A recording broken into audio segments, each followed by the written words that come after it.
not only is the Ancient Mariner a wonderful poem, but it's a poem which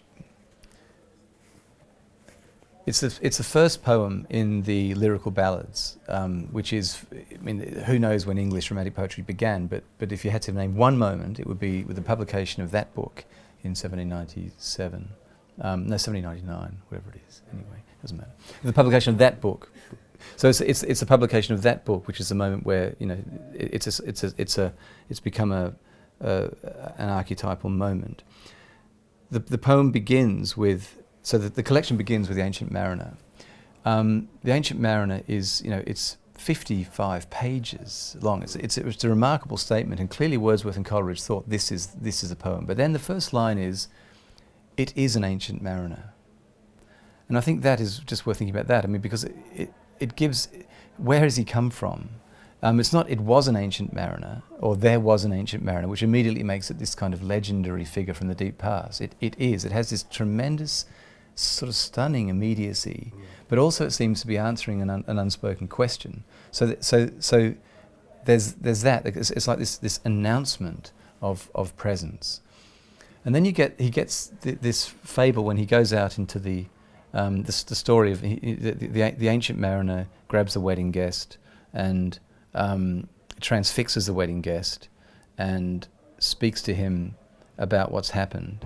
And I think that the voyage upon the sea that he has, I mean, I think the key to romantic poetry, I think the thing which romantic poetry is forever trying to get at, is the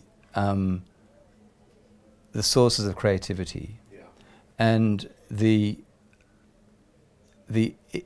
intimacy, the closeness of creativity to some forms of transgression. The transgression perhaps being an outright crime, or perhaps being a refusal to go along with the norms of society, or with... So it's breaking society's rules in some way. In some way, breaking rules or running away. So the Romantic poets as imaginative transgressors, people who are in one way or another exiles. In one way or another, they are at home. They can't be quite at home in society, in the regular world, in the daily world. And I think that the Ancient Mariner works as it famously hinges upon the moment when the mariner shot the Albatross inexplicably. And the consequences of that. Now, it seems to me that this is the what happens with that. This is a couple of. I mean, there's lots you can say, but a couple of things that could be said here is, one, this is the crime that can never be escaped, and it can't be escaped in particular because it needs to be rehearsed over and over and over again. And so it's the crime which generates the poem, and that's true not only in the sense that it's the pivotal event in the poem, but that it's the event that has to be told. He has to keep telling the poem over and over and over again. And so an original transgression which produces poetry. But then it also, within the poem, what happens is this, that he's on the boat, he kills the Albatross, and then he enters this whole new space, and you get there's a weird sense in which he's in a kind of world of poems, or a purely imaginative world, in which the killing of the Albatross isn't simply a terrible, inexplicable crime. It's also a kind of miraculous gift, because it opens the sense that the mariner enters this space where everything has to begin all over again, where the principles of things are not given, they have to be discovered, where the world is not built, is not established, but is in process right at the very, very beginnings. And so we're in a world which, I mean, it's very characteristic of the Romantics, Romantic poets, in that geography or environment is always psychologized or eroticized. It's always like a sort of translation of the mind, of desire, and this sort of thing.